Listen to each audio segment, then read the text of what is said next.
Hi, I'm Trevor. Hi, and I'm Kyle. And today Trevor will be catching up on cinema.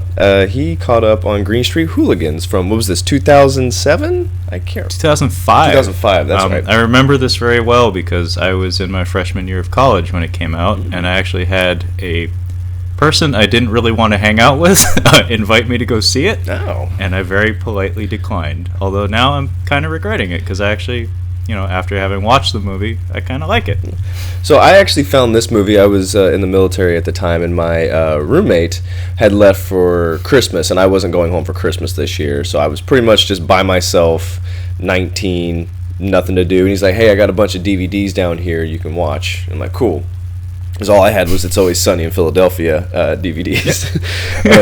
So I just rooted through there. I'm like, Street Hooligans? I don't know what made me want to watch this because I didn't like soccer. I didn't really care for Frodo Baggins that much. I didn't know who Charlie Hunnam was. But I put it in one night, and I had a lot of fun watching it, and I've continued watching it for the past decade, occasionally, usually when drinking. Yeah, I wanted Trevor to see it because there's a fun fight element to the movie, and it's British-ish. It's British-ish for the most part, and I feel like there was another reason. Oh, it was because we did Lock, Stock, and Two Smoking Barrels, which That's right. Vinnie Jones's character takes his kid around on these jobs he has to do for the mob, and one of our characters in this movie doesn't really learn his lesson, or he didn't know about not doing that. You're not supposed to do that. Take your kid along for well, unless you're Vinnie Jones. Unless you're Vinnie Jones, and then don't be rude. All right. So I'll just give a quick rundown on the movie. Is it Matt? Is that what Frodo's name is in this? Matt. Yeah, Matt Buckner. Yeah, Matt Buckner. He is going to Harvard, and we find out that he's getting kicked out for possession of drugs. However, it was his shitbag roommate who hid the drugs in his on his side of the room, and he's taking the blame for it because his dad is high up in the government, and he's basically bribed to keep quiet. So he takes his bribe money, which is quite a bit of money. I think it was like $10,000 cash. Might have been more than that, honestly. Yeah, it's in one of those, classy manila envelope type situations. Yeah, and he takes a plane over to England, and he visits his sister, who's married to a British gentleman, and he ends up hanging out with the British gentleman's younger brother, his cousin, and his cousin is a soccer hooligan, and he ends up getting into some adventures with him along the way. And I guess it's not a coming of age, but like you'd mentioned before, it's a young man's adventure. It's a young man finding his place in the world, finding his tribe. In fact, there was that Ellen Page and Drew Barrymore movie about the roller derby gals. That was actually how they marketed it. Gotcha. The tagline was "Find your tribe." Yeah, but and that's kind of what this story felt like. Yeah, but Ellen Page is like 40 years old. Well, this was like in the mid 2000s. Okay, when she was 35. You forget like Ellen Page, like, oh wow, she looks really young. Like she's like 10 years older than you think she is. I'm just saying. Okay, but yeah, what did you think of the movie? I really enjoyed it. It feels very like elemental in its storytelling, like in the sense that it doesn't surprise you with too much, but it's satisfying. Especially the writing in the last third of the movie. It had kind of similar to Lock, Stock, and Two Smoking Barrels. It's very tight from a writing standpoint, where there's a lot of threads that feel kind of extraneous in the early portions of the film that suddenly start to come together very quickly and in very satisfying ways. A lot of the characters bump into each other and interact with each other in very interesting ways, especially towards the end, and I was very happy with that. Plus, like you said, the fighting element of the movie, while not extraordinary, is satisfying. Like the violence is portrayed in a fairly realistic fashion, where people don't get up after a certain number of hits. Yeah. And like numbers advantages really do play in at certain points in the film. And it has that kind of infectious quality to it, because you come along with Elijah Wood on his journey, where you kind of like get into the spirit of things. Like for me, I'm not the kind of person who sings in public. Oh, but no. watching certain scenes in this movie, it kind of makes you want to join in because it's just the energy is just so infectious.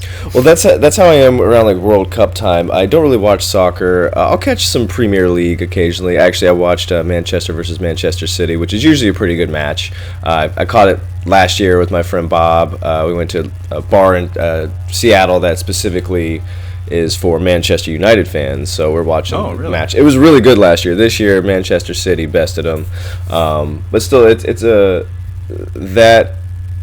I think those teams are fun to watch, and watching this, you can kind of like throw yourself into it. Like, yeah, I could get into soccer. Like, I could probably get into doing this kind of thing. I'm not going to, but I probably could.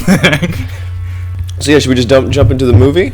Talk about it? Yeah. I mean, the first scene? I actually mentioned this to you off air. Like, the first scene is a fight. As far as I recall, it's just Charlie Hunnam and his boys in a subway. Yeah, they're so we actually are.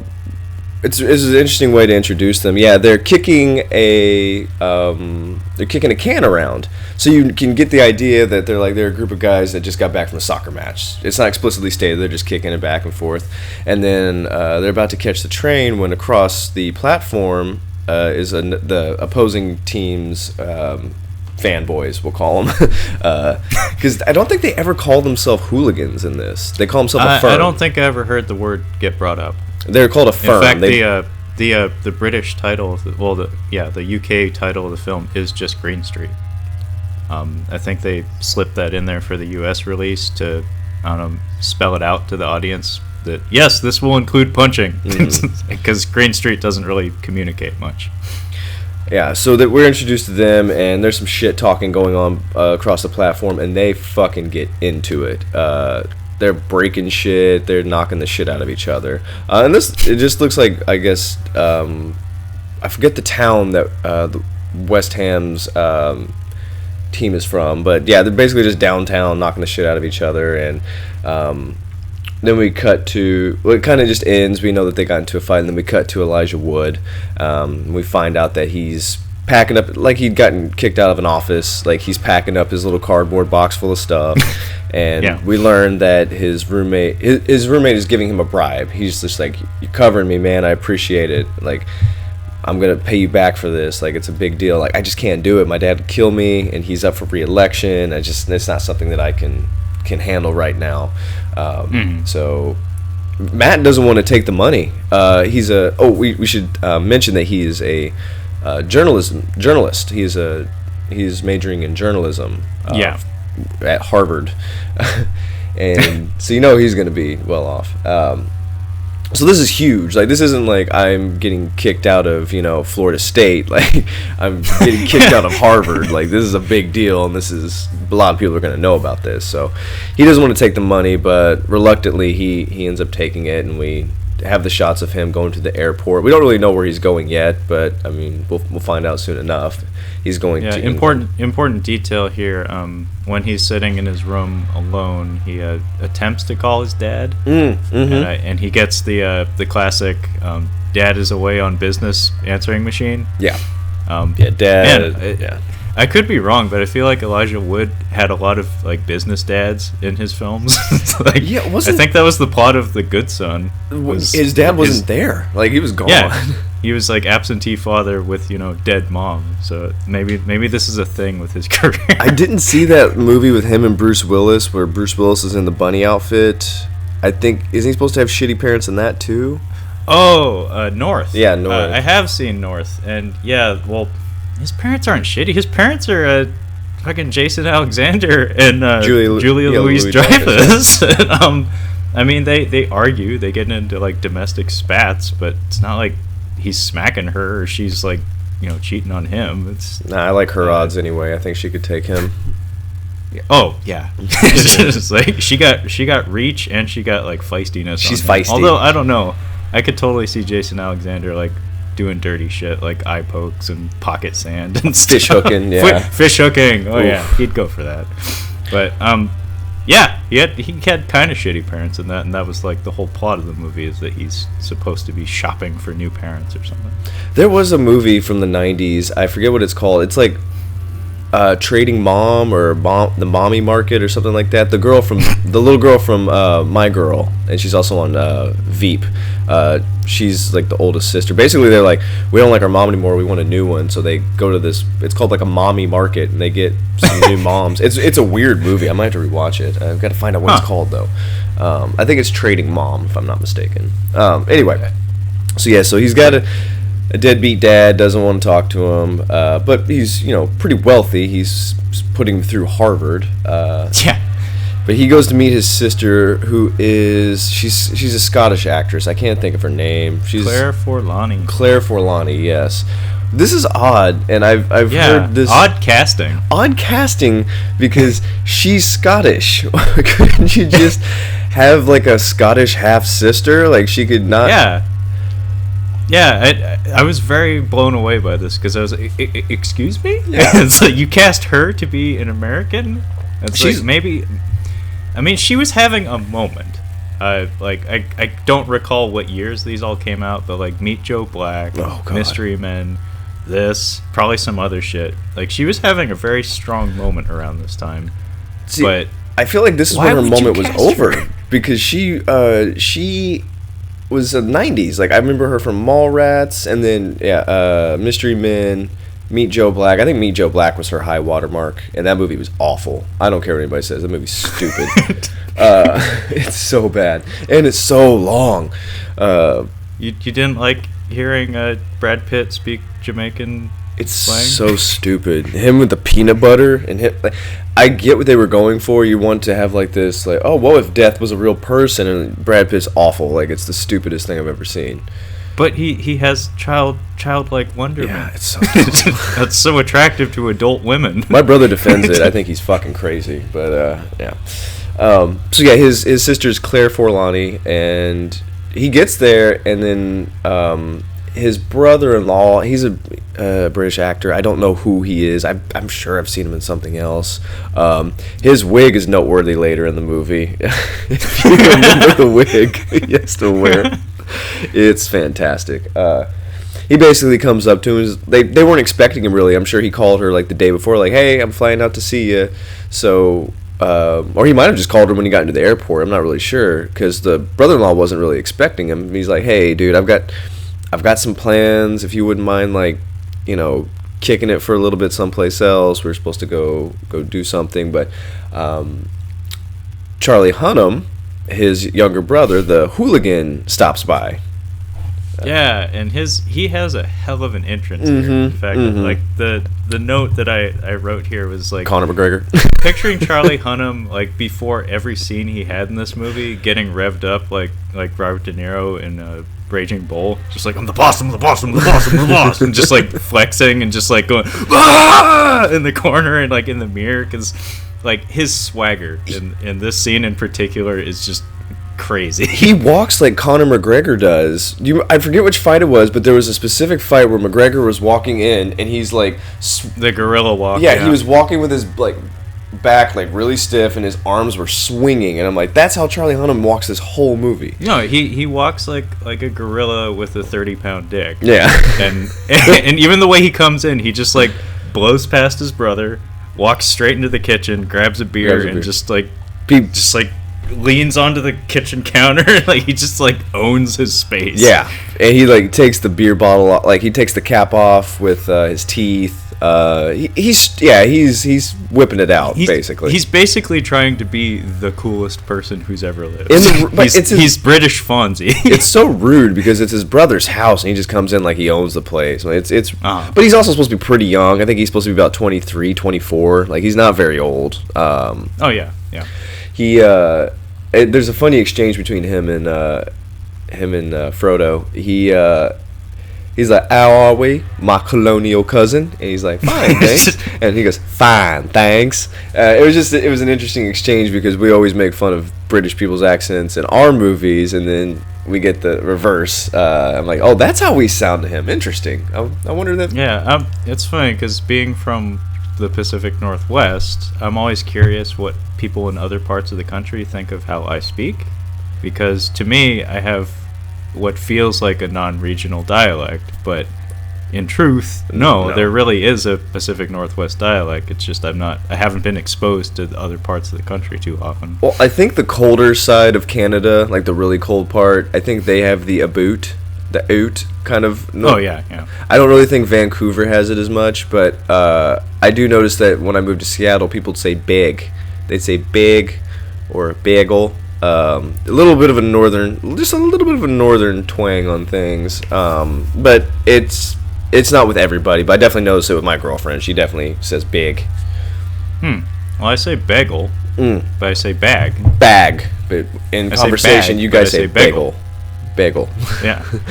Fun fact: supposedly Nebraska has the cleanest English in the U.S. Doubt it. Supposedly. It's funny because this dropped off very quickly, but Charlie Hunnam's first scenes with Elijah Wood immediately made me think of Fight Club. Okay. Big, handsome blonde man talking to scrawny, brown-haired guy and schooling him in the ways of the world. Very quickly after they're first introduced, it's interesting because Charlie Hunnam's brother, Claire Forlani's husband, I was very curious about how this would play out later in the film, and I was very happy with how it did, because when I first saw him, the way he was framed and the way his dialogue was written, I was fully prepared to really hate him. Mm-hmm. Like, it felt like the movie was positioning to him to be an antagonist of some sort. Yeah. Especially since the first thing he says to Elijah Wood is like, hey, it's nice to see you, but I've got plans with your sister, get the fuck out. Yeah. And he very quickly pawns him off on Charlie Hunnam and says, take him to the soccer game. It's like, why? Because I don't want him here. So, like, he's very quickly set up as, like, an antagonistic presence, but there's a big but there that comes into play later.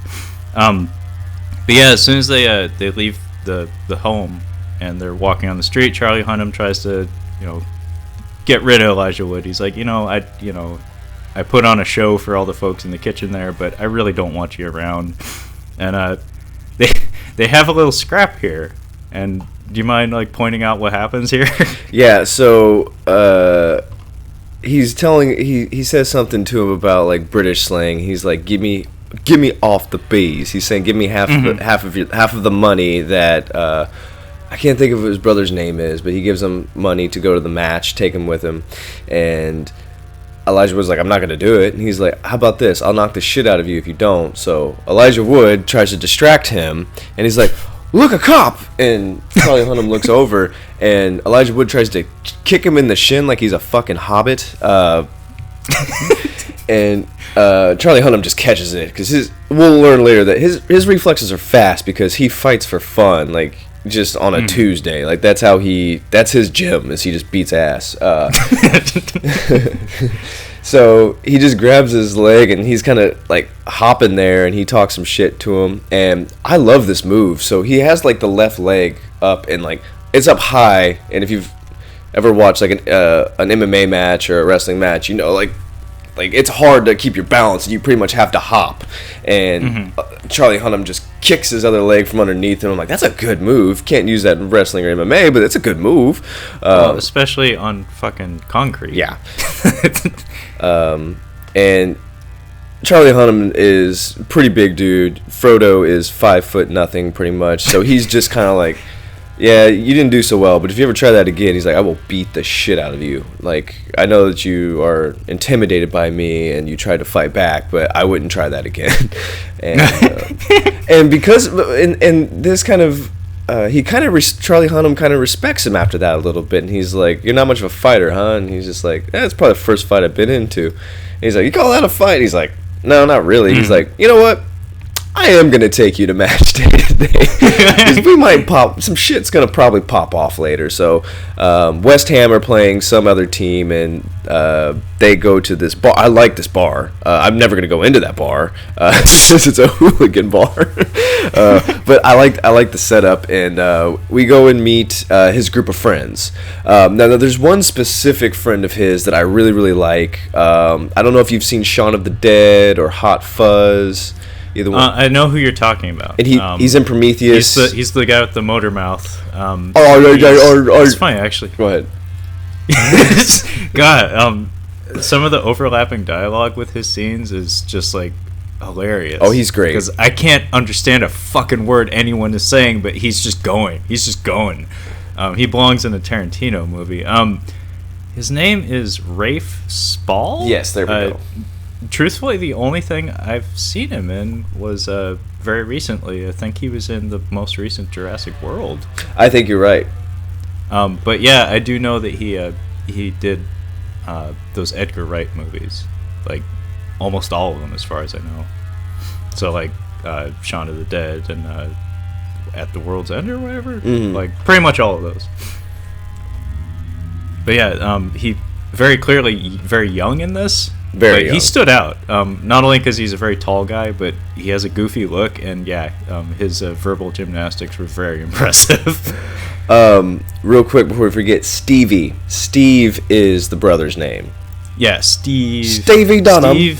Steve and Pete Dunham. Pete is Charlie Hunnam. Yes.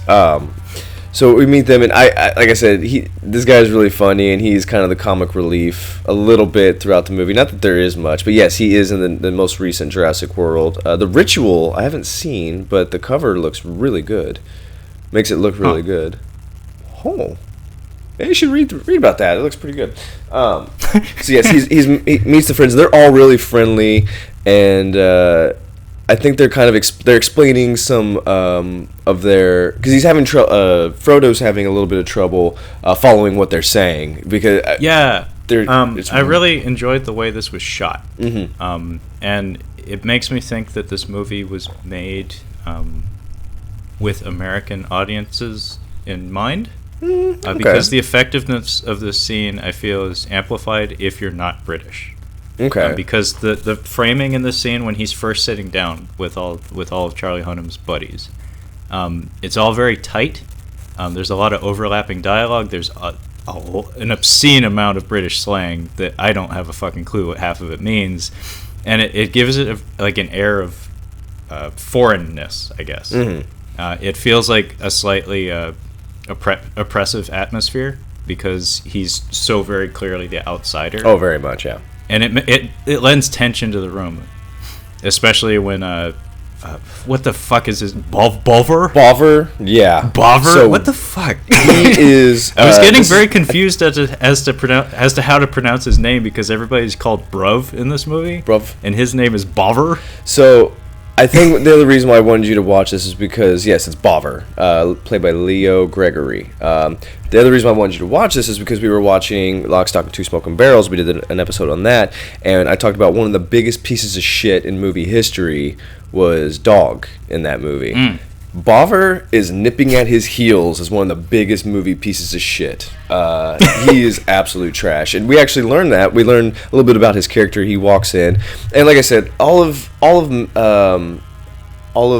think his name's Charlie. Is Charlie in this movie? I forgot his name already. There's Pete. Sorry, Pete. Pete Dunham. Yeah, all of his friends are really nice, and they're having a good time with him. And Bobber comes in, and like, hi, this is Bobber. And Matt goes to shake his hand, and he just turns his head, like, just snubs him. And they all think they're like, oh, he's such a dick. Oh man, what a fucking asshole. And they're laughing and stuff. And the Bobber has a problem with him because it's fucking match day, and he takes this firm very seriously, this little group they have, and he knows that some shit's gonna pop off. He's like, what the fuck are you doing bringing an outsider here? Like this isn't what this is supposed to be. We're about to get mental, as they as they say. So they are tying one off. They are getting fucked up. Oh yeah, and it was funny because I was having trouble determining how much time was passing during the scene because it felt like it was all day, and then they leave. It's daytime. Go to the match. I was like, what? This was all before the match? It's fucking daytime. So yeah, I'm guessing. I think fun soccer matches started. Go ahead. I just wanted to say, Bover. I've been in my notes. I referred to him as Frumpy Face. Oh yeah. I referred to him as Frumpy Face, and I said he looks like Robert Carlyle mixed with Joel Kinnaman on crack. Not a handsome man. No, but, he's ugly as fuck. Actually, seems like a very good actor, though. I'll call it. I'll give him that. Yeah, he does seem like a very good actor. He was legit in this movie, I thought. But yeah, so I think soccer matches start around 4 or 5 on Saturdays, Sunday. So I'm not sure what day of the week this was supposed to be. I'm gonna assume it was like a Friday or a Saturday. He was getting home from work, and it seemed like they had plans that evening. So we'll say Friday. So they're tying one off, and they're going to the match, but there's another exchange just to amplify how much of a dick Bobber is. He sees Matt in the bathroom, and he comes in, and he's just like, I don't give a fuck who you are, if you're his cousin or not. We don't fucking like outsiders, so stay the fuck out of my way. And in a power move, he flicks his lit cigarette at him. That's oof. And then he turns his back to him and pisses. Takes a piss. Yeah. So he's basically just dismissing him as any potential threat. Yeah. Which is really emasculating. And I think that is one of the main thing that Matt is learning in this movie is he's been emasculated by he's been strong-headed by his roommate. Now he's being emasculated by this hooligan in the group.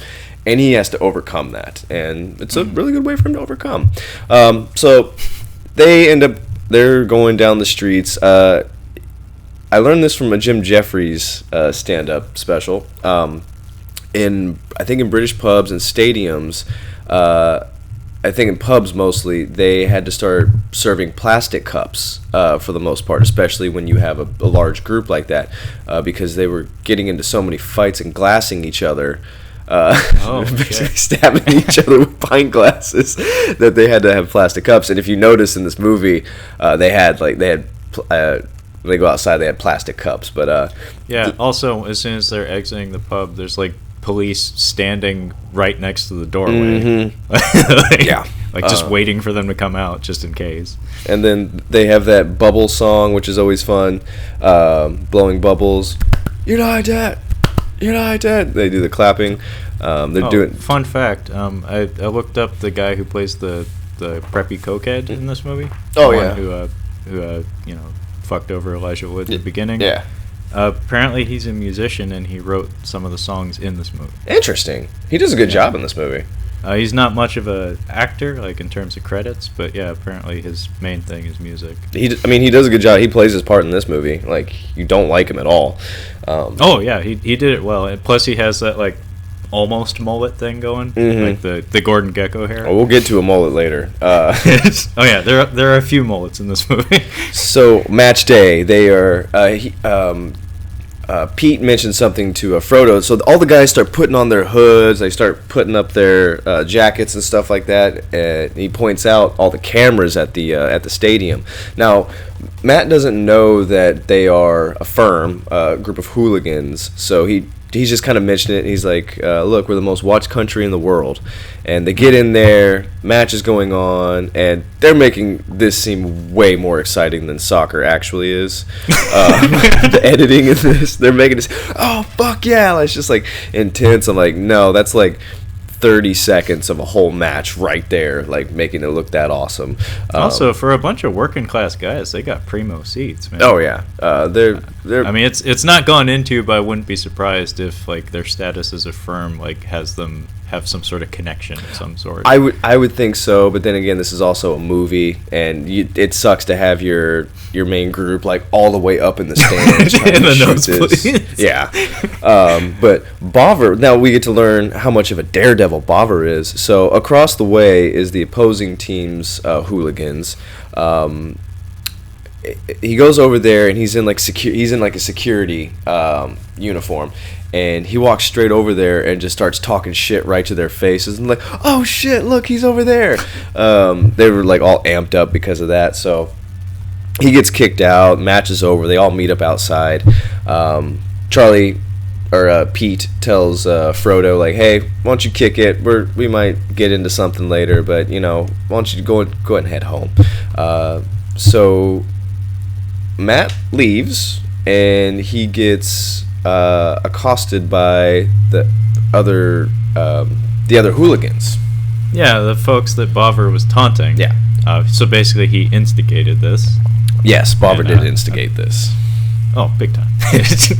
So they grab him and they're like, "What's a fucking Yank doing with the Green Street Elite, the GSE?" Oh yeah, I'm sorry, that's their name, is the GSE, the Green Street Elite. He tries to plead innocent, saying like, "I don't know anything about firms or GSE. I'm just an American. That's my cousin." Yeah. And they don't care. They don't give a shit. He's gonna give him what's called a Chelsea grin. That is where you place a debit or credit card or library card, whatever you got, into the mouth, put it up against the gums, so that so you can see the card right there. And I'm guessing what he was gonna do is punch him right in the face, which sounds awful. But he is rescued at the last second by the GSE. And they beat little ass, not much, just a little, and then try to get away. Yeah, the progression here is actually kind of humorous. Yeah, because like Charlie Hunnam and his boys, pretty much all the people we met in the pub earlier, they come to his rescue. They beat some ass, and then they just very quickly spirit him away down the alley to a van that they have just ready to go. And I guess the plan is to head like right back to the pub for more drinking.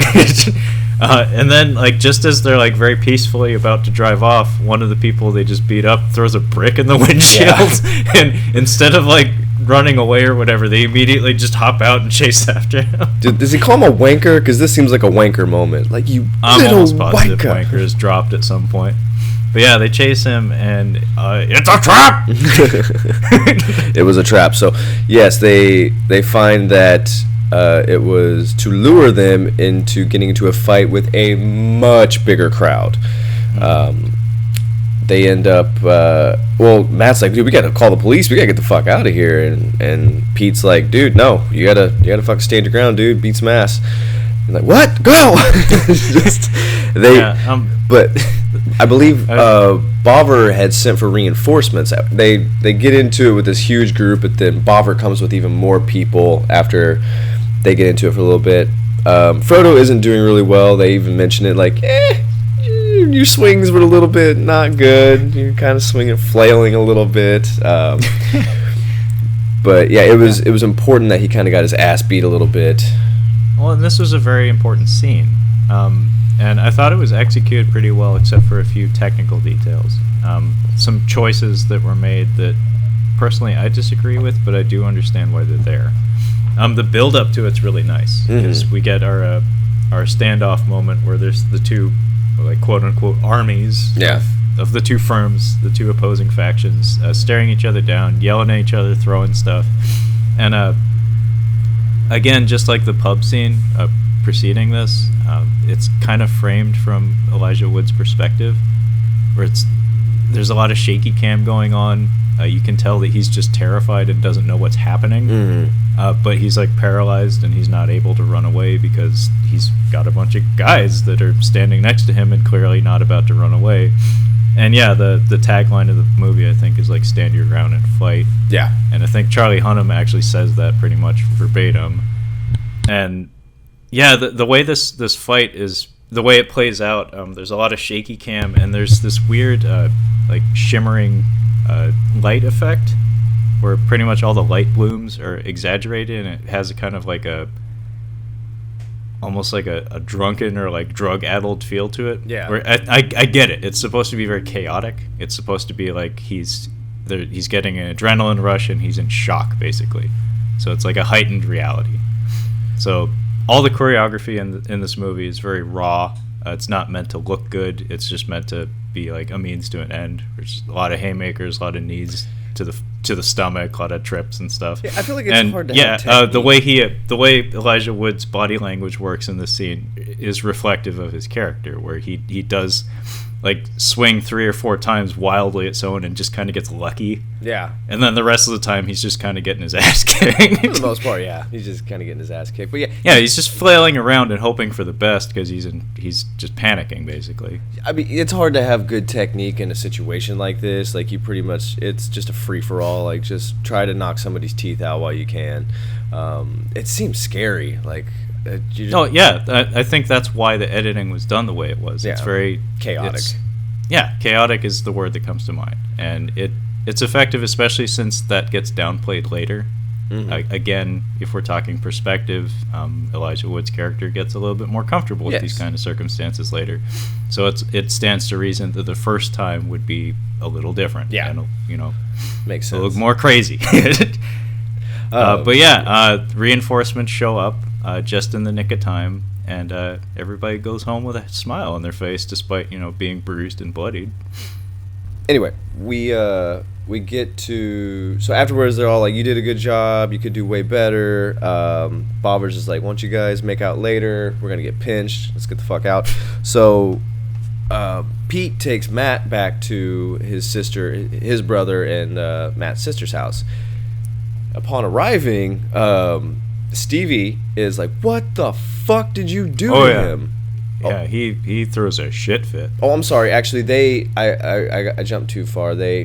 He crashes at Matt's house. They wake up, or Matt crashes at Pete's house. They wake up, and he gives them they go to get breakfast, and the newspaper. This is where we get our exposition dump. Yes. So we find out that the coverage about the match, he's like, look at this. There's not even coverage about the match. It's just about a fight or some shit like that. And this is where he explains to him that they're like they're a firm. They're not hooligans. He actually corrects him, and he's like, "Oh yeah, for fuck's sake, stop calling it soccer." Also, during this scene is where the antagonist of the film is introduced through dialogue. Yes. He mentions that there's a team. Was it Millwall? Millwall. Yeah, he mentions there's a team, Millwall, that they haven't played in a very long time. And they fucking hate each other. But their firm is headed by some fella named Tommy. Thomas. Who went ape shit after some shit happened. Ooh, yeah. And is not someone to fuck with. No, we'll get to him in a little bit, but he is a cunt, as they would say. He's a piece of shit too. Wow. But yes. Yeah, and like the thesis of the film is also, I think, mentioned here, where it's just I think I actually wrote it down because Charlie Hunnam has some pretty good quotes in this movie. He says, "We stuck by our mates and we stood our ground. That's what it's all about." Mm-hmm. And that's kind of the theme of the whole movie. Yes, he's making friends. So after he explains the movie, he explains what a firm is, and they go back to his sister's house, and then promptly his brother's like, "What the fuck did you do?" I said, "Take him out for just go out for the match," and he tells me like, "Hey, he got jumped by that other gang." Like he's like, he was lucky we were there. And honestly, that is what happened. He doesn't mention that Bobber provoked the opposing team's firm, but he is correct. He's like, we didn't start this just happened, and we saved him. Brother's not hearing it, and his brother puts him up against the wall like they're about to fucking go. He is mad, and then Matt tries to kind of break it up, and he fucking shoves him. So you can tell that he grabs him by the throat. He does grab him by the throat. So like he Undertakers his ass up against the wall. This is a big red flag. Big red flag for a brother-in-law. I'm like, this is the fucking dude you're married to? Jesus.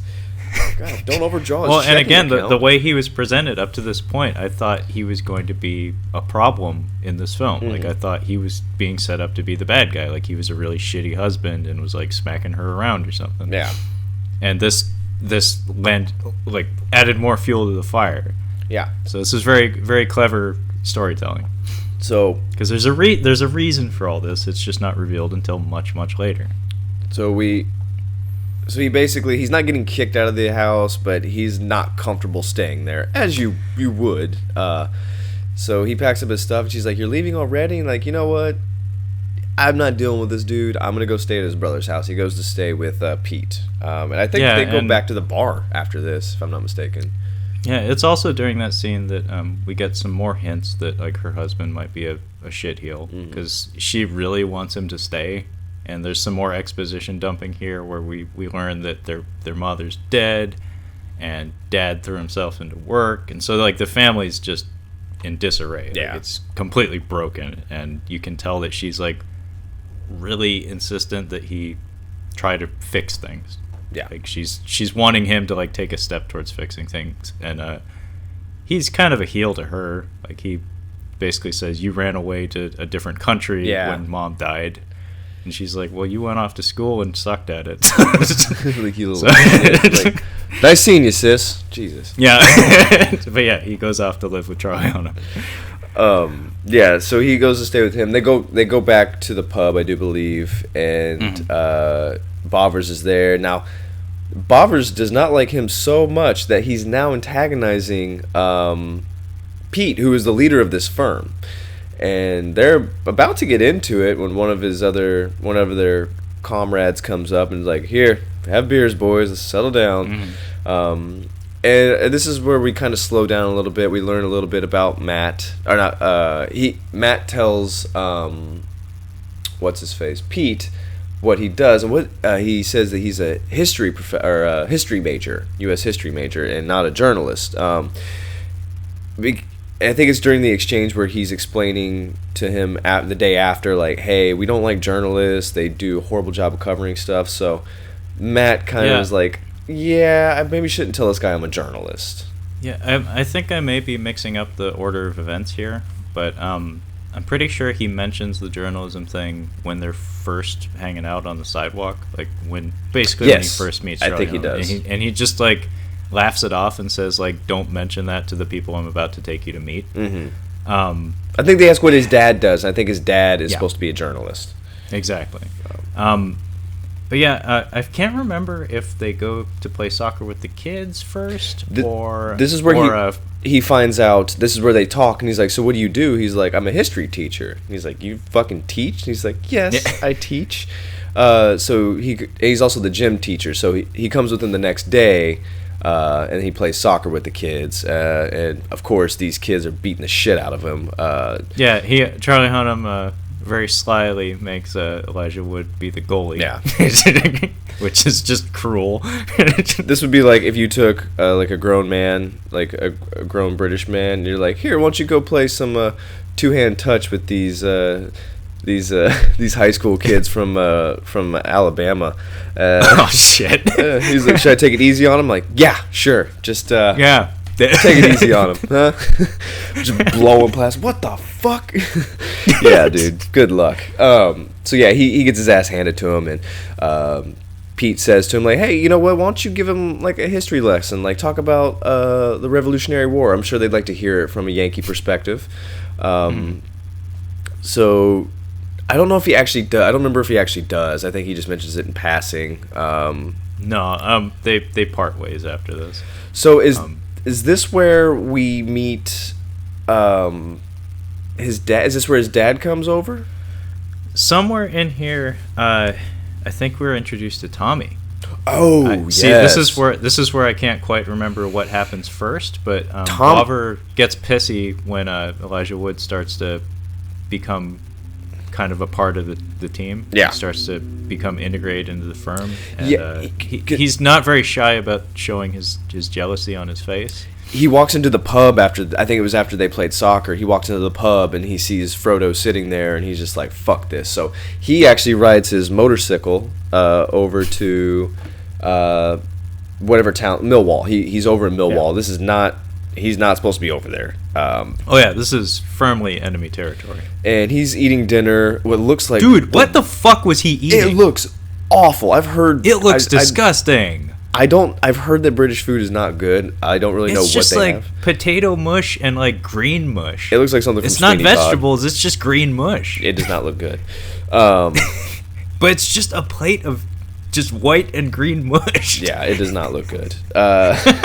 So, yes, he's sitting there, and then I guess he was waiting for Tommy Hatcher is the bad guy's name. I guess he was waiting for him, and they see him there immediately. Now, Tommy Hatcher's a pretty big dude. He's got a couple of goons with him too. There's one really big goon that's with him, and he's like, well, if it isn't little Bovver. And he comes over and sits next to him and starts talking, and there are other people in the restaurant, and this dude just really quick says, "Everybody shut up, I'm trying to have a fucking conversation." And the place goes silent. So this guy is not a good dude, and he's such not a good dude that people in a random restaurant know exactly who he is and to shut the fuck up. Mm-hmm.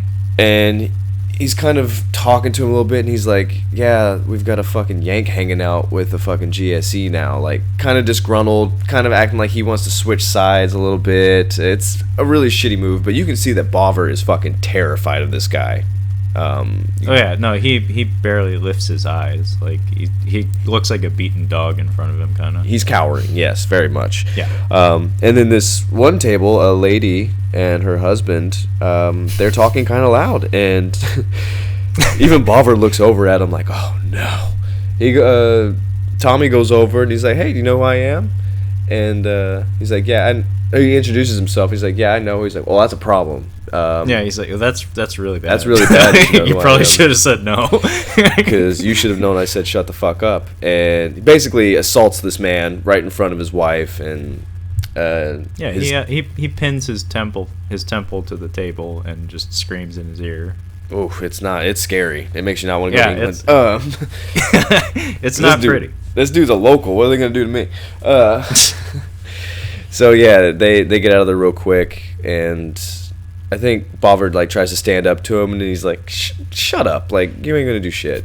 And they hustle out, and this, I don't know where we cut to from here. I think this is where Matt's dad comes into play. I'm not sure if Matt shows up or we go to Manchester. I think his dad comes in at one point, and then he comes back later. So I think they go to Manchester first.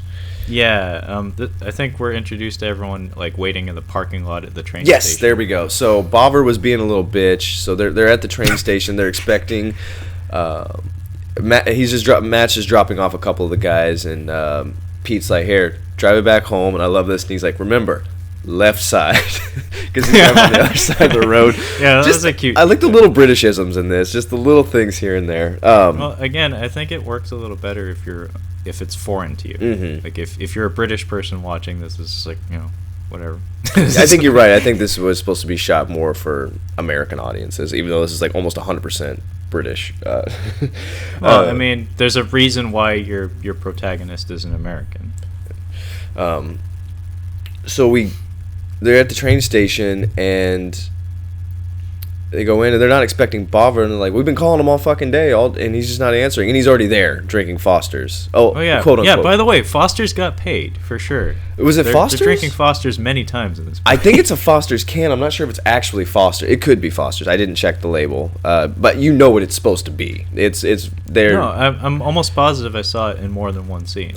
So Foster's well indeed got paid. This product placement works because when Bob and I watched this movie, we stop by 7-Eleven and get the 2 big cans of Foster's when we watch this. Yeah, they're drinking in the train station, and it just seems so strange to me. Like, that seems like it shouldn't be legal. Yeah, so they get on the train, and they're off to Manchester, and Matt shows up. I'm like, what the fuck are you doing here? And you said like you said there was only like the 3 of you. Like, he thought that they were going to go to Manchester, watch this match, get into a fight with only a few people. So now they're like, well, they're not mad. It's just that now Bovver is just fucking seething. Like, you can just tell. He's like kind of looking at him on the train like, I'm going to fucking kill this little bitch. Like, he hates him so much. And I think it's because I think Bovver might have a wee bit of a crush on Charlie, on Pete. So we get... Yeah, I think it's that and misplaced priorities. Because if you look at most of the characters in this, they're mostly working class folks that don't have much else going for them. Bovver works as an operator, a telephone operator. Yeah, and I feel like things like hooliganism and like sports in general, actually, like it takes on a greater meaning if you have less prospects in the rest of your life. So it's like he's taking it to an extreme that, I mean, as demonstrated by him being this daredevil who will put on a security uniform and march to the opposing side of the field just to instigate a fight. Clearly, the firm maybe means a little more to him than it does to some of the other guys. Well, even when they're in the pub before they go to that first match, they're up there singing that song, and Bobber is like making eye contact. It looks like it's directly at Pete the whole time. Dude, yeah, he's singing angrily. Yeah. And they're like throwing beers up in the air, like they're getting mental, as they put it. I feel like the other thing is we'll find out more about Pete's brother Steve, and I think there's a deep admiration for Pete coming from Bobber, which is, it's kind of like a man crush. I think that's kind of what I was getting with. Like, I think he highly respects those two brothers. He's a complex character, and I wanted to hate him early, but later in the film, again, everything starts to come together, and I ended up really enjoying his character.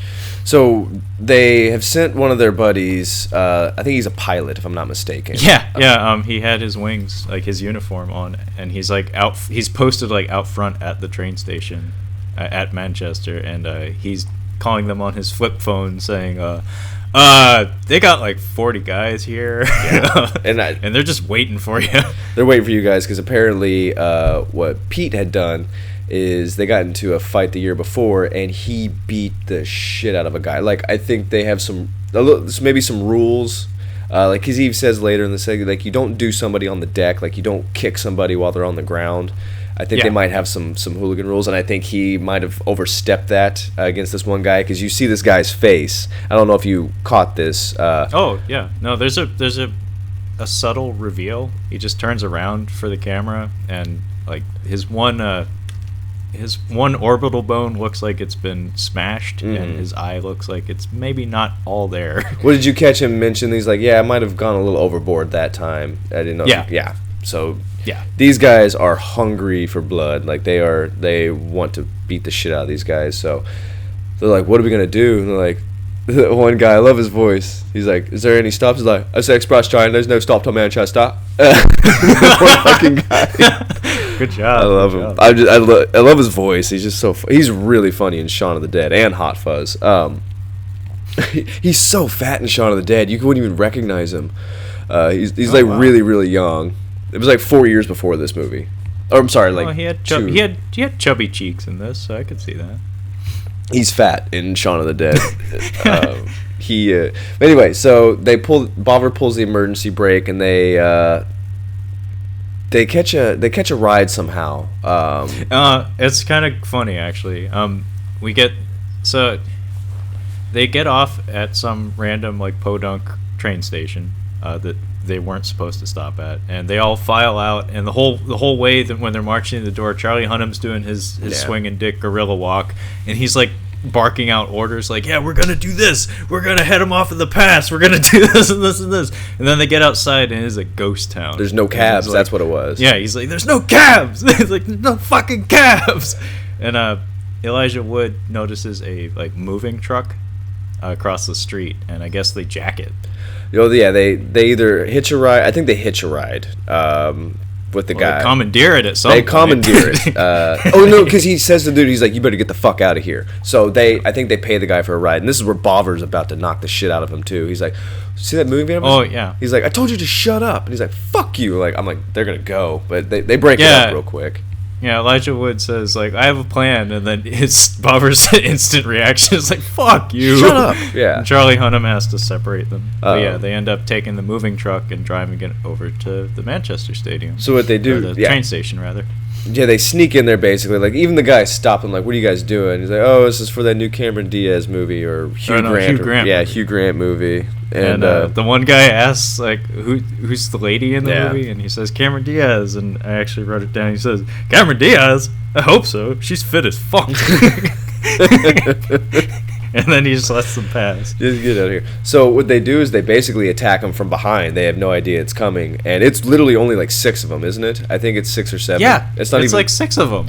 And this is nuts. They do pretty well. They beat some ass, but they only beat ass long enough for the authorities to show up, and then they get out of there. And my possibly favorite line of the movie, because they're like, the guys are antagonizing them, like clapping, like "Where's your famous GSE?" They're like, "Where's your famous?" And like doing the clapping. So as they leave, they go, "There's your famous GSE." It's a nice little scene, and then it's a triumphant little moment. It is, and the way they get away is the cops show up. Yeah, the authorities. The police immediately jump in and start to break things up, and our heroes escape.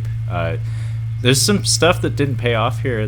There's a lot of security footage spliced in, and I thought that was going to play a part later in the story, like Elijah Wood would get arrested or something, because like facial identification or something. But it's just for flavor. It gives it an interesting look. In fact, every fight in the movie has a distinct look to it, which is kind of interesting. Like to approach essentially the same brawl over and over and over again, different from a filmic standpoint. Yeah. But yeah, this is where there was like 30 seconds of narration at the beginning of this movie, and it only comes up like 2 more times, and this is where it comes back. And I was kind of like, what? We're doing this again? Yeah, narrating. I thought we were done with that. But like I think as they're escaping like into the subway or something, this is where Elijah Wood's narration comes back, and it's basically a montage explaining that like now he's part of the group, he's running with the pack, and he's now like a member of the firm. Yeah, because he was saying, he's like, we could have died that day, and he's like, and we didn't, and we came out on top, and word got around, like, oh, so they would meet him, like, oh, so you're the Yank, you're the American running around. He gets his West Ham tattoo, like he's firmly planting his feet into this firm, and Bovers accepted him. This is after this whole montage. We're feeling good about Elijah Wood. You know, he's finally, you know, not a pussy anymore. He's hanging out with these new friends, and his dad shows up at his sister Shannon. That's what it is. So his dad's like, "What happened?" And he's like, basically like, "You wouldn't understand because you're never there, Dad." And his dad's like, "Well, let me make a call." And he's like, "Fuck that, no." And he's like, I have a friend at the Times and the London Times, and like I'd like you to meet him. I think he can get you a job here despite everything that happened. I'll explain what happened." And he asks Matt, he says, "Have you been keeping your journal?" And he's like, "Well, that's the one thing I have been doing."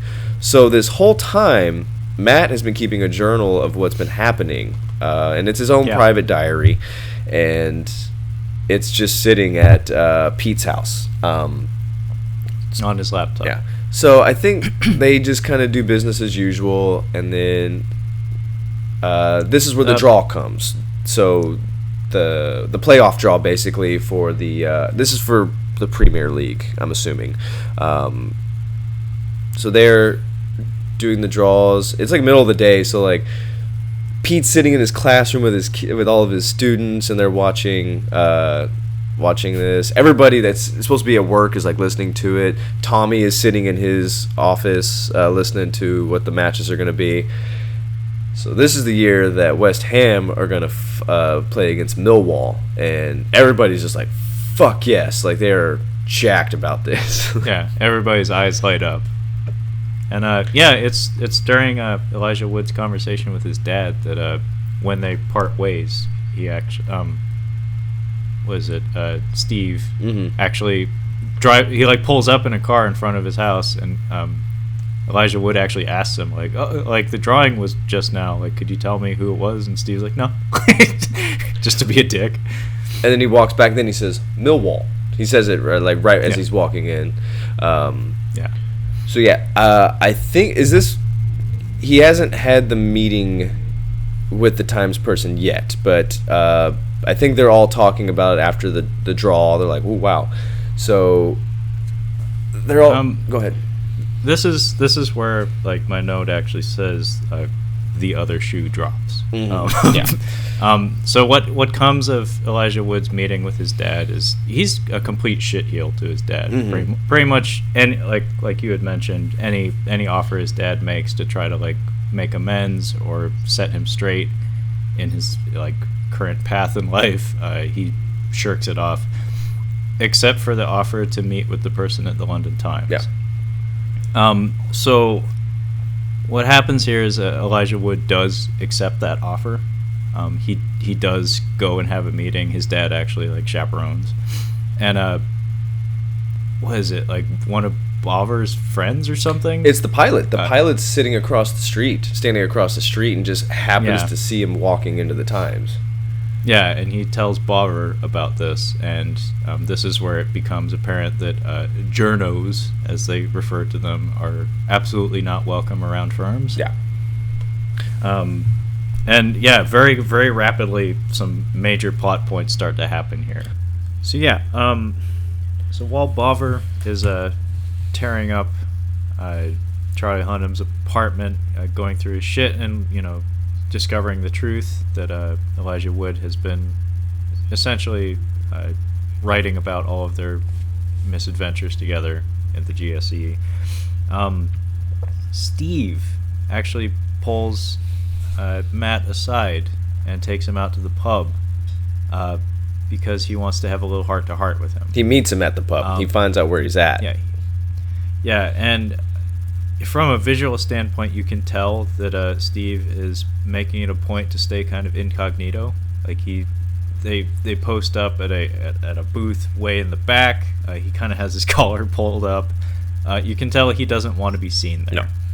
No. And it's during this conversation that it comes to light as to why that's the case. So we neglected to mention that there's a character who's referenced in the film who hasn't had a presence in the story up to this point. They go by the name the Major, which I took to mean like the leader, basically. Yeah. It's like the leader of the firm. As it so happens, Steve was, and I guess is still currently regarded as the Major, although he's since attempted to pass the title on to his younger brother, Charlie Hunnam. So he basically pours his heart out to Elijah Wood and explains to him that the reason why he's no longer part of the firm, and the reason why he flipped the fuck out on him when he discovered that he was hanging out with them. So as it so happens, the last time that Millwall played West Ham, the two firms clashed, and we get this glorious flashback scene where we're introduced to Steve's mullet. It's quite the epic mullet. It is an epic mullet. It's hideous. It's awful. It's absolutely terrible. Yeah, it's hideous. It's awful to look at. I'm guessing they threw it on him to signify that this is the past. This was when he was younger and more rambunctious. Now he just looks like Gordon Ramsay. Yeah, yeah, he does actually. He has Gordon Ramsay hair.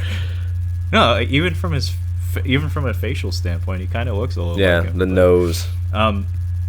So it's my understanding, I think Millwall actually won the game. Yeah, they did, and that's why he's furious. So the Green Street Elite are out to prove something with their fists in the brawl after the match.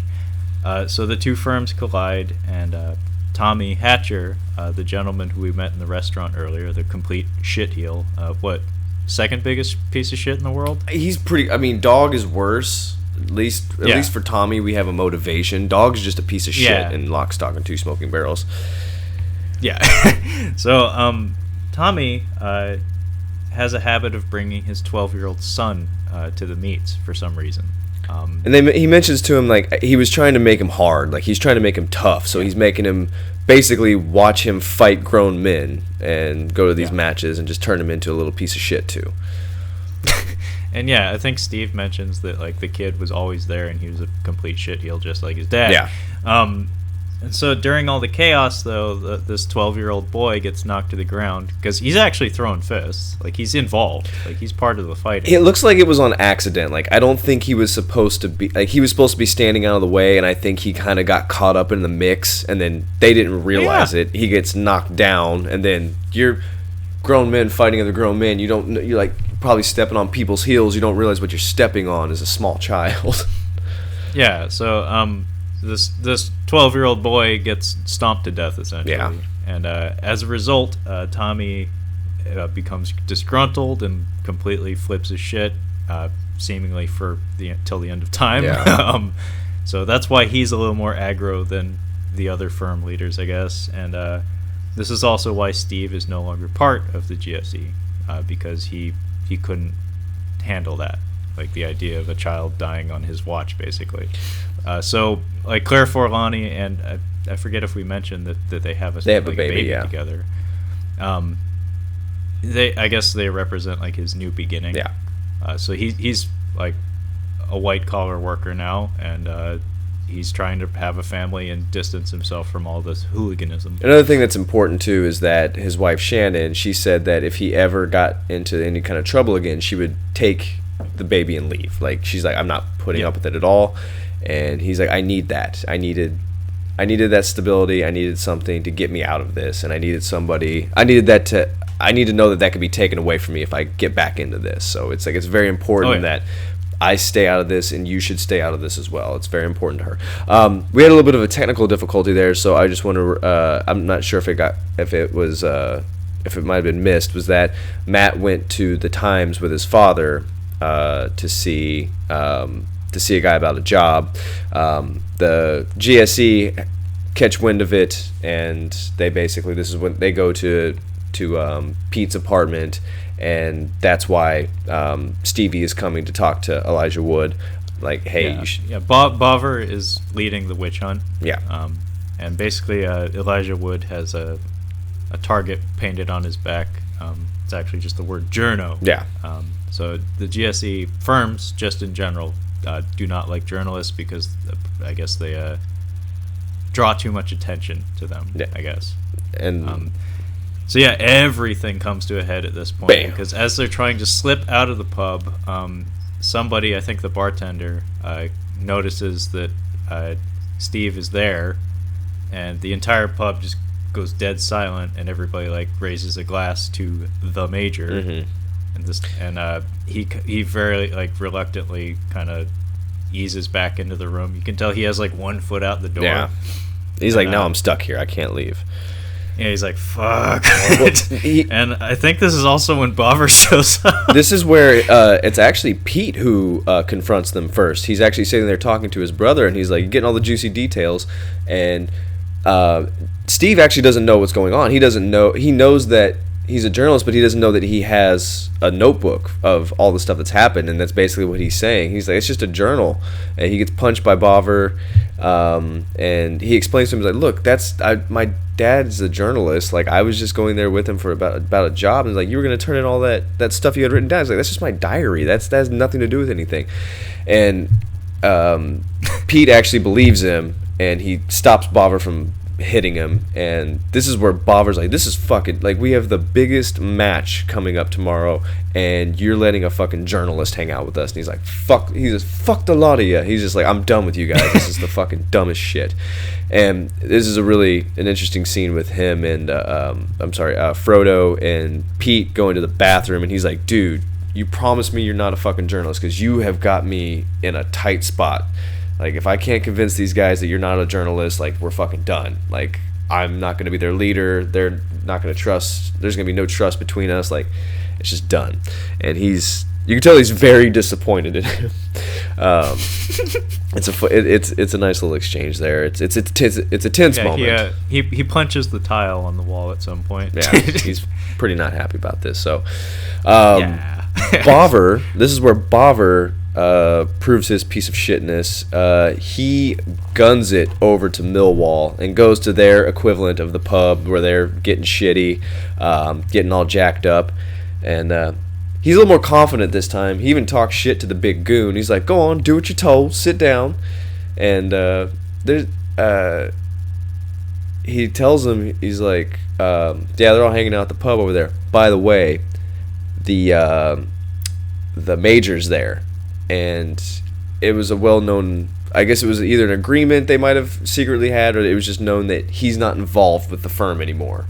And when Tommy finds out that he's in the pub, he is like hard up, like, we're fucking going over there. Oh yeah. And this is where chaos ensues. Bobber shows him to the pub, and he's like, so they're in there? And he's like, yeah. And he's like, this is how it's got to go down. And they just fucking bust a bottle over his head. They're like, fuck you, dude, we're taking over now. So it's absolute chaos. They Dude, they Foot Clan their way into this pub. They Foot Clan their way into the pub. Like, no joke. The way this fight starts is two people jumping through the fucking window. Yeah, it's like when in Christmas Vacation when the cops come at the end. It's just and then there's a fire. So yeah, it is kind of reminiscent of the Foot Clan raiding April O'Neil's apartment in the Ninja Turtle movie. But yeah, it just made me laugh that the way this fight starts is just two bodies just fling through the windows. I mean, it's like, it goes from 0 to 10 in no time. There's things on fire. Oh, yeah. People are fighting out in the streets, fighting in the pub. They're breaking things, and this is where... Like, oh shit, the Millwall boys brought their trampolines. And their candy glass. Tommy confronts Stevie, and he is like pretty pissed off. He's like, after all this time, he's like, I heard you got yourself a nice Yank wife, had yourself a nice son. I had a son once, and he takes a glass, and I'd mentioned this before, he stabs him in the neck, and he tells him like, hey, if you die, then we're square, then we're good. Like, he really hates Stevie, obviously. So they pull Steve out into the street, and Bobber comes too, and he's like, oh fuck, like, I think I just got somebody killed because of this shit. No. Yeah. Like, you didn't expect that to happen? Jesus. So they take him to the hospital. He's in critical condition. He's not dead, but he's not doing well, as you would not be doing well if you had a piece of glass in your throat. But Bobber is in the waiting room with everybody, and he's like about to cry and collapse. Like, he has so much anxiety, and I think he tells him, he's like, I didn't mean for it to happen this way. And pretty much the worst thing that Bobber could hear was like, we're done, dude, don't ever come around. He gets expelled from the firm, and I'm not sure who had the better cry, Claire Forlani or Bobber. I think Bobber. I think Stevie's death weighs heavier on Bobber than it does Shannon. I think you might be right, but man, I gotta give it to her. Like, she can cry. Yeah, like, she was flipping the fuck out. It's a painful scene. And I was very pleased, I guess, to see that Steve does not die. No, he's just in critical condition. But as she said, like, while he's in the hospital, she heads straight home and starts to pack up. Yeah, she's done. Like, no, she's not playing around. She's just like, nope, I'm gone. So I think this is where they were kind of walking back, like Matt and Pete are walking back, and he's like, we have to go. He's like, I'm going with you to that. It's like the day after. He's like, I'm going with you to that war. I think it's what he says. I'm going with you to that war. No, Worf. Worf. Yeah. So Pete, it's a little vague. It's a little hazy, but it's my understanding that Pete has one of his people. I think the pilot, because that's what he's there for. He's the messenger. Yeah. He has him contact Tommy's people, and they arrange to have a rumble, essentially. Yeah. And they head out to the wharf for their rumble. It's basically, I'm guessing, the entirety of both firms get together and just scrap it out. There's the editing here is really neat. It does kind of have like the feeling of like either a big fight or a war or something, where we get everyone's like morning routine, like the calm before the storm. And so, like, we get one of the guys, I think it was the guy with the shitty haircut that like broke up the fight between Bobber and Pete earlier in the movie. He has like a girlfriend, and like he's just like hugging her from behind while she's doing dishes, and Pete's just like getting himself all jacked up and like staring at a wall, basically, alone in his apartment, like badasses do. Oh, that's funny. And Elijah Wood, like, this is not normal behavior. He's standing with the front door open, just in the doorway, smoking. Yeah. And he's picked up smoking a little bit while he's been there. Oh yeah, he smokes quite a bit, but just the fact that he's like staring out into the street with the door open, and like in his sister's house, and while she's packing up and getting ready to take both him and her, I'm guessing, to the airport. Yeah. And she's like, "You're not going, right? You're doing the right thing." And he's like, "Yeah, you know." No, yeah. Bobber was pretty upset about what happened, so he went and bought a fifth of Stoli vodka, and he is sitting on a bench outside London Bridge, and he is drinking and yelling like a homeless person, just drinking the vodka straight up. And then that morning that they're coming to, cop comes by and just nudges him on the bench, and I can't imagine how he feels. Like, he put down quite a bit of vodka, and he rubs his head, so you're like tired, dehydrated, and he just gets up and takes off running. Like, he should have been like zigzagging while he was running. Yeah, because he had been out there, I don't know how long, but the scene when he's having his little emotional breakdown was really well done. Yeah. So pretty much like as soon as he's expelled from the GSE, he goes out in the middle of the night and he gets blasted. Yeah.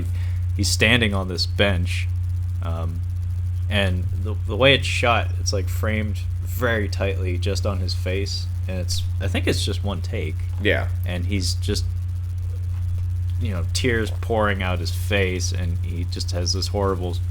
I mean, his name in my notes is Frumpy Face. Yeah. So this is his normal frumpy face now doing like a horrible, just like grimace, and yeah, he's like crying out to the heavens and just pouring his soul out. Well, he's lost everything that he held dear. Everything that mattered to him, basically. He just lost it all in one night, just done.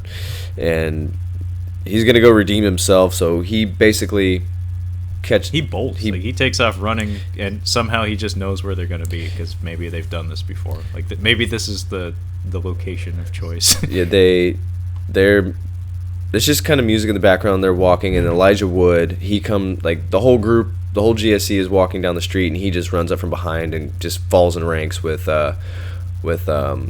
Pete, and they're marching on, and they get to this some little, like, basically where people in the mob shoot people. That's where they're fighting. Yeah. It looks like every location in Mystic River, basically. Yeah, pretty much, yeah. And they're just going at it. And it's kind of got like the gladiator battle music going on. They're just like hitting and punching. No, I think there's a song. It has kind of a folk. It's kind of. It has like a folksy feel to it. Like a techno or like some kind of EDM, like electronic music in the background. And I think Shannon pulls up like a dumbass. Like, she just drives up to where they're fighting, and she's like, Matt, where are you? And she thought that he was gonna come with her, and so again, you trust this young man with a firm tattoo on his torso to stick around while he has the door hanging open all morning. Jeez. And he's smoking. Clearly he has some weird thoughts going through his head. But yeah, she rounds the corner in the house and he's gone. And so she goes out driving looking for him. She finds him. And then yeah, she finds him. Basically Tommy pieces it together. He's like, that's his wife, so I'm gonna go. I think he's gonna kill her or beat the shit out of her, one or the other. Like, whatever he does when he gets a hold of her. I think he's.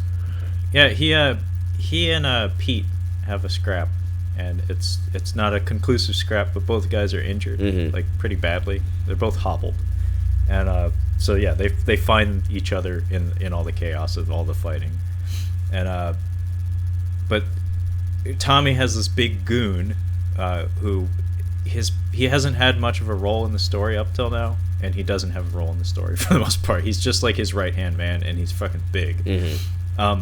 Tommy's like dragging one ankle to like trying to get to the car, so he like sicks the big goon on her, and this dude like runs up like a fucking zombie on her, like like there's no thoughts running through his head. It's just like violence. And yeah, she gets into her SUV, and he's just like banging on the windows and trying to get in. And then Pete says, he's like, hey, to Bob, like, hey, you want to redeem yourself? Get my sister-in-law and Matt out of here, basically. Matt goes with him, and he's like, get my sister-in-law out of here. And Bob. Oh yeah, by the way, Bobber shows up as like not the Deus Ex Machina, but he's just like he helps out, the support. Yeah, the support that shows up just in the nick of time. And he runs up, and, he kicks the dude, which I thought was kind of cool. I like how he takes. He bounces off of him. Yeah, like he drop kicks the guy and like bounces off his chest. And to try to fight time, like Pete starts talking shit to Tommy. He's like, "Are you done?" Then he's like, "Don't worry, the rest of the Millwall guys are gonna take care of you in a minute."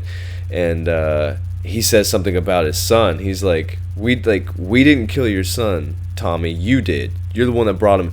And he fucking turns quick. Yeah. He's like, "What the?" He sees red. He's mad. So he was telling him, like, you should have defended him. He was your son. And he just comes in and lays into Pete. And I think that he had knocked him out on the first hit. And this is a dude, so he's about 240, I'd say, 240, 250, just kind of a big guy. Like, not kind of fat big, but just a big piece of meat. I'm sure his forearms are as big as my head. Yeah, he has workman's hands. You know? He's a big fella, and he is. I don't know how you can do a haymaker while somebody's on the ground, because a haymaker is just like a big, just wide swing. But that's more or less like what it feels like when he is punching. I think the sound effects are really good here because it sounds legit. It sounds like he's punching a piece of meat, and and he's like shouting just gibber. He's doing the Vinnie Jones thing where it's like you don't even really know what words are coming out of his mouth. It's just raw emotion. Yeah. And they do this thing where all the combatants around them start to hear like that's a different sound. Yeah. Like that's not normal fighting, Yeah. and everybody just kind of stops. And eventually they do pull Tommy off of Pete. But Pete's face is hamburger, and he is very much not alive. He's dead. Longer. He literally beat him to death. Yes, he is an ex-human. Well, that's a special kind of rage. Is somebody who's lost a kid, and if you turn that trigger on, like if you flip that switch, that's what you're gonna get. But this is where the writing comes into play, because this is like really simple stuff. Like, it's very simple math, but it's math that sometimes gets overlooked. Like, sometimes people forget to show their work when they're writing. Mm-hmm. And this is, during this one fight, Bovver is redeemed because he shows up and he is accepted back into the group. He does something good. And Tommy also gets, I would imagine, some form of catharsis. Yeah. Because there's repetition of him saying, like, until those Dunham boys are dead, at least one of them. One of you is going to pay for this, yeah. Yeah, someone has to pay for my son, and the idea is, I would imagine he gets some form of catharsis or at least comes to some form of peace for having taken a life in exchange for his son's. And this all happens in like a 3-minute fight. And also Elijah Wood like gets complete confirmation that's like, as much as you were in this world, it's not your world. No. Like, there's a reason you're driving away from this, because this isn't where you live. He would have been the other target, honestly. I think they would have killed him. Oh yeah. Well, I think if I remember right, when Bovver is first sicking Tommy on them, he actually leads with that. Mm-hmm. He says, "The Yanks a journo." Yeah. And Tommy's like, "And I care why?" And then he's like, "Oh yeah, and the major's at the pub." And he's like, "Oh well." It's like, well, we can take care of that. But yeah, so I don't think Tommy's going to go to jail for this. I think there's probably an honor system. Like, if somebody ends up in the hospital or somebody dies from one of these things, they brought it on themselves. Yeah. But I don't know if he's going to be rehabilitated after this. I don't know if he's going to be an even worse psychopath, or if he's going to do like the major and like just step away. Like, maybe this isn't for me anymore. But we don't know. That's the ending I came up with, is that he like maybe takes a step away from it. Oh yeah, funny note here. Tommy killing Pete reminds me of Ralphie beating Scott Farkas in A Christmas Story. It is. Oh, it is very much like that. That's good. Right up to the shouting gibberish. Did you hear what he said? Oh man. Except Scott Farkas was a ginger, and it's the other way around in this situation.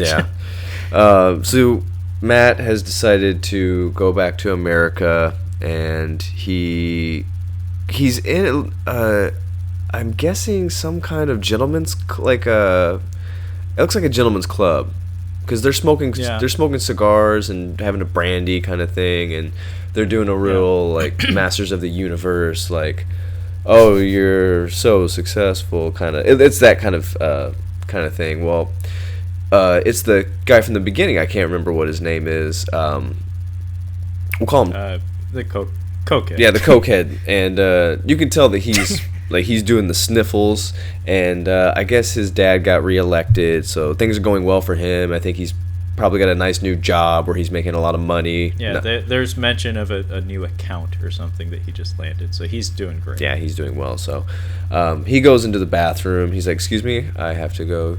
I have to partake in this building's nice facilities." And he's in there just chopping coke. And this is a funny. I like how he does this. Frodo just kind of walks into the bathroom and then just opens up the door. And he's just sitting there. He just looks at him, and he's just still cutting up coke. And he does his line. Then he looks up at him. And he's like, "Fucking Matt." And he's like, "The fuck are you doing here?" Yeah, he doesn't really have a reaction. No, could not care less. And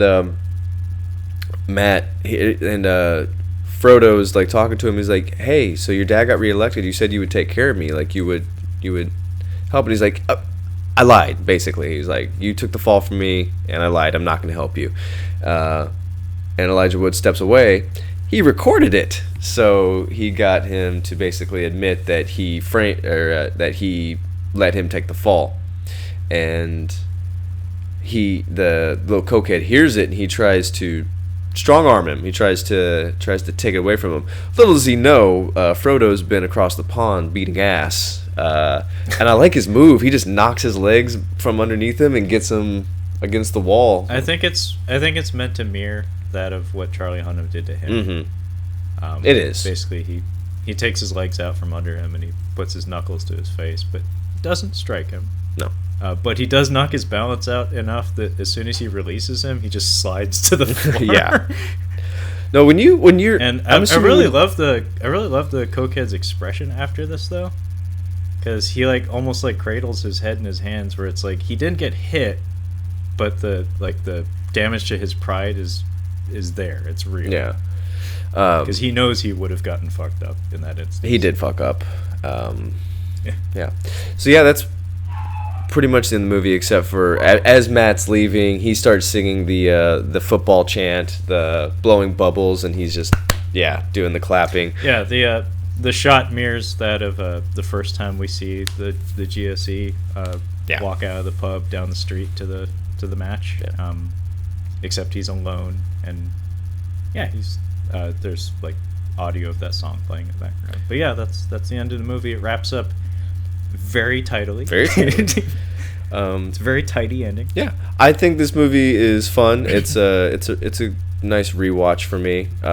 Might actually watch it later tonight. I don't know. I haven't seen it in a while. You don't want to watch the sequels, Kyle? The what? You don't want to watch the sequels?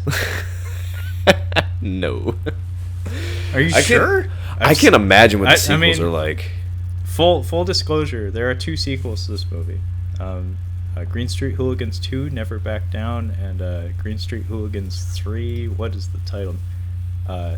2 is Stand Your Ground, and 3 is Never Back Down. My mistake. Are they anything this? I actually own 3, and I've seen it. Is it? So I saw 3 before I saw 1, and I haven't seen 2. Is it? I own 3 because Scott Adkins is in it. Is it anything like this? I'm guessing not. It's very cheap. It's very cheap and not nearly as well written, but similar themes, I guess.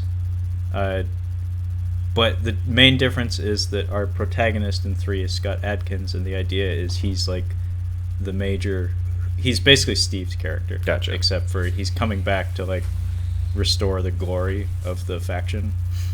So he's been away and he comes back. So instead of being a fish out of water like Elijah Wood was, he's the returning king, basically. Okay. And it's not awful. But yeah, that's actually my introduction to the series was watching the 3rd movie. Gotcha. A couple of years ago. So, would you say you liked the movie? I would. I mentioned to you off air that I feel like it's a nice not a coming of age story, but it's a young man's story of finding his place in the world, because it has that fish out of water quality to it. Where it's he comes from a protected like academic background, and now he's living amongst like the hardened like working class people. Yeah. And he like finds his passion because he seems like kind of a sedate person before that. Like I said, I didn't go into detail about this earlier, but very early on, it had a very strong Fight Club vibe to it. Yeah. Early on, only it tapers off barely a third of the way in the movie. It was just me taking down notes. Like the note I wrote was like Charlie Hunnam, existentialism. There's even a conversation, a philosophical conversation on a train. There's tribalism. What happens at Futbol stays at Futbol. Like that's a direct quote from the movie, by the way. So I don't think it's just me getting that vibe, but like I said, it tapers off. It's not like, I'm not saying rip off or anything like that. No, it's like an entirely different story, no. but yeah, I know what you mean. Yeah, no, I enjoyed this. Good, I'm glad. Especially like I said, the like the last third of it, I really enjoyed watching the writing come together. Mm-hmm. That was neat because it took two characters that I was fully prepared to hate, and all of a sudden it's like, oh, I think I like them, like Steve and Bobber. Yeah. Yeah, I've been having you catch up on more foreign stuff, I feel like, now, with the British movies. I guess you could kind of consider it foreign. No, that's foreign. That's foreign. Although we forgot to mention who directed this movie, and you were surprised to hear this, and so was I. Directed by Lexi Alexander, who we both know as the director of Punisher Warzone. Mm-hmm. I know she is a former stunt woman. Yes. And I think it shows in the construction of like the action scenes and stuff. But I was very shocked because this doesn't have the Punisher Warzone feel to it. No, I mean Punisher Warzone came out a few years later. She has another movie, as far as I know, that she directed. I think of Johnny Flinton. I've never heard of it or seen it, but looks like it's a boxing movie. She mostly does TV, as far as I know. Well, yeah, so. She definitely knows her way around fighting. Yeah, we're both really big fans of Punisher Warzone. Yeah, I think it gets a bad rap. It does. I enjoy it. Jigsaw. Jigsaw. Yeah, but yeah, I think it's pretty much it. That's all I had to say about that. All right. Well, thank you for having me catch up on Green Street Hooligans. Yeah, you're welcome. Until next time.